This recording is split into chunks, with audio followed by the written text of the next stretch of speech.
Hi ஒருவன் நாளைக்கு யாருக்கெல்லாம் பொது தமிழோ தமிழ் எக்ஸாம் அதான் பொது தமிழ்னு சொன்னேன்.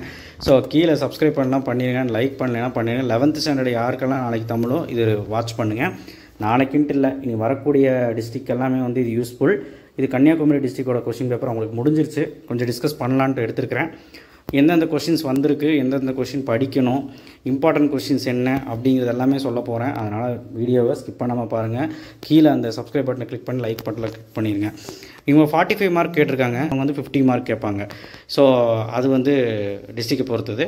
1 மார்க் 7 வந்திருக்கு. 1 மார்க் எல்லாமே புக் பேக் தான். இலக்கண தேர்ச்சி கொள்ளிருந்து வந்திருக்கு. ஏவேனும் 3 வினாக்களுக்கு விடை தருக. 2 மார்க் பார்த்தீங்கன்னா நீங்கள் ஜஸ்ட்டு நான் இம்பார்ட்டன்ட் கொஷின் இப்போ 4வது இயலும் 5வது இயல் தானே. இப்போ என்ன பண்ணணும்னா, நீங்கள் 4வது இயலும் 5வது இயலும் நான் ஆக்சுவலாக 4வது இயல் நான் கொடுக்கல, 5வது இயல் 6வது இயலில் கொடுத்துருக்குறேன். நீங்கள் ஒன்றும் பேனிக் ஆக வேண்டாம். டிஸ்கிரிப்ஷன் பாக்ஸில் கீழே ஒரு வீடியோ வச்சுருக்கிறேன். அதில் 5வது இயல் 6வது இயல் தான் கொடுத்துருப்பேன். 5வது இயல் படிச்சுக்கிட்டு 4வது இயல் அந்த வீடியோ கீழேயே ஒரு PDF வச்சுருப்பேன். அதை 4வது இயல் இருக்கும். சரியா? ஒன்றும் பிரச்சனை இல்லை. இப்போது என்னென்ன கொஷின் கேட்டிருக்காங்க பாருங்கள். அந்த கொஷின்ஸ் எல்லாம் இம்பார்ட்டன் தான். படைக்கு பாதுகாப்பு, மதினா நகரம், இது ரொம்ப இம்பார்ட்டன்ட். சங்க காலத்து தமிழ் மொழி, ஆனந்தரங்கம். கண்டிப்பாக இப்போ இதுவும் ஈஸி தான். 5 கொஷினுமே ஈஸி தான். ஏவேனும் 3 வினாக்களுக்கு 4 மார்க் என்ன கேட்டால் மதினா நகரமோட வளமையான நகரம். மதினா நகரம் டீட்டெயில் படித்தா இதில் எழுதலாம். பார்த்தீங்கன்னா உங்களுக்கு இது குறுப்பாவில் பயின்று வரும் அணி கேட்டிருக்காங்க. அப்புறம் சமண பள்ளியும் பெண் கல்வியும். இது அந்த டீட்டெயிலே வரும். தமிழ் இலக்கியங்கள் இதுவும் இம்பார்ட்டன் தான். அடுத்தது கலைச்சொற்கள், இலக்கண தேர்ச்சி கொள்ளிருந்து கேட்டிருக்காங்க. கலைச்சொற்கள் என்றால் என்ன? இது பிரித்து சேர்த்து எழுது கண்டிப்பாக இருக்குது. எது வேணாலும் கேட்பான்.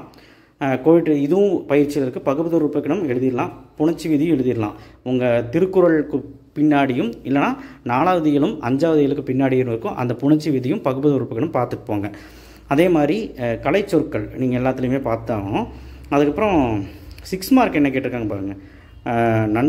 நண்பன் என்பவன் பிரிக்க முடியாத அங்கமாவான் என்பதே ஜெயகாந்தனின் ஒரு நண்பன் சிறுகதை. இப்படி கேட்டால் வாழ்வின் உயர்வுக்கு உறுதியாக நீங்கள் கருதும் குறிப்பா. குறளோடதும் உன்னோடது கேட்டிருக்காங்க. இது ரெண்டுமே படிச்சிருக்கேன். 4வது இயல்லேருந்து கேட்டிருக்காங்க. நல்லா கான்சன்ட்ரேட் பண்ணுங்கள். 4வது இயலில் அந்த 5வது இயல் 4வது இயல்லேருந்து நீங்கள் படிச்சுக்கோங்க. குறளோடதும் இம்பார்ட்டன் தான். குறளோட கொஸ்டின் கண்டிப்பாக ஒன்று கேட்பாங்க. அதே மாதிரி மனனம் பார்த்திங்கன்னா திருக்குறள் ஒன்று கேட்டிருக்காங்க. இது பார்த்திங்கன்னா அப்துல் ரகுமான் கவிதை எழுதுக. இதுவும் இம்பார்ட்டன் தான். மனனம், மனப்பாடல், குறள் என்ன வரும்னு என்னால் சொல்ல முடியாது. நீங்கள் எல்லாம் படித்து தான் ஆகணும். அதனால் இந்த கொஷின் பேப்பரில் இருக்கிறதும் எல்லாமே படிச்சிருங்க. ப்ளஸ் நான் சொன்ன மாதிரி அந்த PDF செக் பண்ணுங்கள். கீழே டிஸ்கிரிப்ஷன் பாக்ஸில் அந்த லிங்க் இருக்குது, பார்த்துக்கோங்க. தேங்க்யூ.